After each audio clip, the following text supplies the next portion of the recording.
মহস্থানে যাওয়ার আগ মুহূর্তে মমইনে ঢুকেছিলাম, তাই আর কি একটু ভিডিও করতেছি। আমরা কি এখন কোথায় যাব? মমইন থেকে মহস্থানে চলে যাব। তো যাই হোক, খুবই সুন্দর লেক, খুব সুন্দর একটা মুহূর্তে চলে আসছি আমরা। তো খুবই ভালো।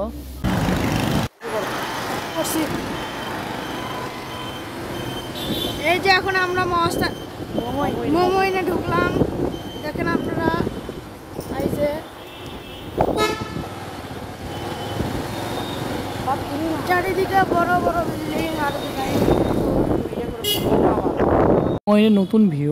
আসলে এই দোকানগুলো যখন চালু করা হয়েছে, শপিং মল, তখন থেকেই এগুলো আর কি ওপেন করছে। খুবই ভালো।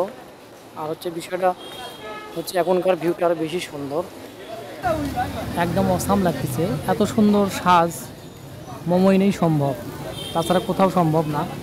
রাতে ওয়াটার বোটগুলো খুবই ভালো, দেখেন সেরকম লাগতেছে রাতের ভিউটা। আসলে